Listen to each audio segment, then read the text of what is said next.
So in this part 3, we're going to look at some more practical tips on how you can improve conversations with clients.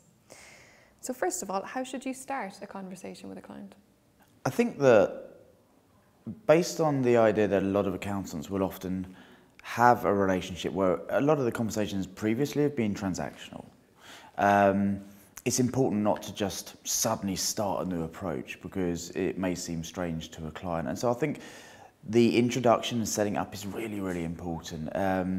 And really it's about a couple of things. It's about outlining what your role is, like we said before, why you're there and what they should be seeing you as a consultant, as someone to help grow their business, and that's your focus, really sharing your why, as we talked about before, and the belief that you have.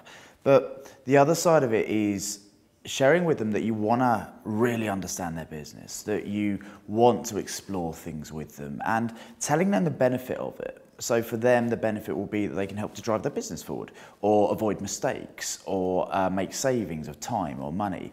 So really it's about three things: sharing the role, why you're there, what your belief is. 2 is outlining what the conversation is going to be. It's about understanding their needs, what they need to achieve, what challenges they've got, and it's about the outcome, what they get out of it. Set out those 3 things, and pretty much every client will be very, very encouraged by that and be very comfortable having a conversation with you. Okay, and how do you get the client talking, particularly about challenges?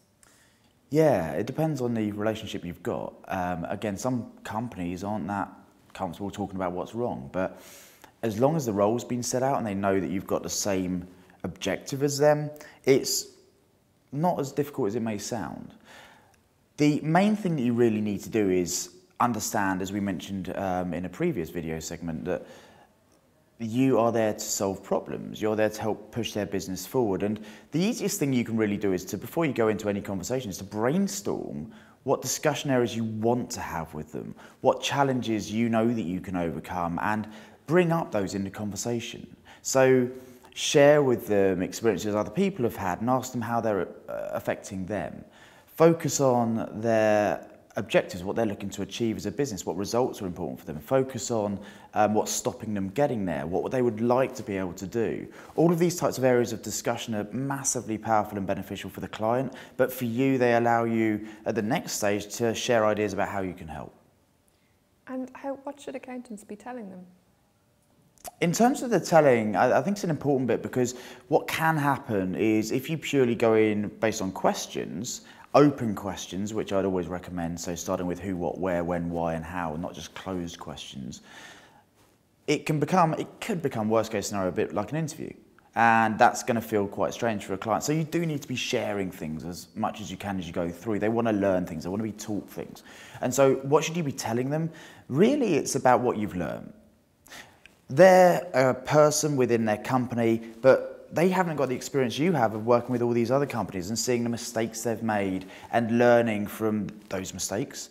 And what you should be really telling them is what's happening in other companies, what outcomes you've seen, what mistakes you've seen people make. Using stories is so powerful, and there's a really interesting stat that says that stories are 22 times more memorable than statistics and facts.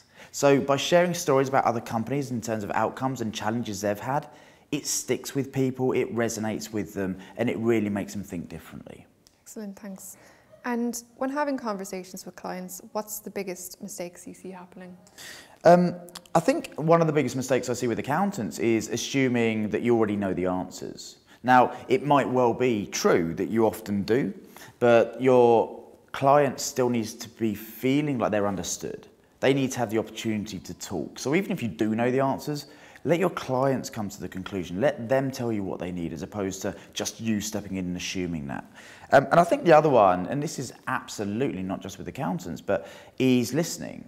And what I mean by that is we think we listen, but often we just listen for what we want to hear. And we miss all the good information. We miss how they're saying it. We miss what they're not saying. Properly listen, be curious and attentive to what your client is saying, and they will feel that and they'll share more with you. With that information, you can help them in a much better way. In this video, we've heard how to run the conversations, and in the next video, we're going to look and see how we can make the conversation as powerful as possible.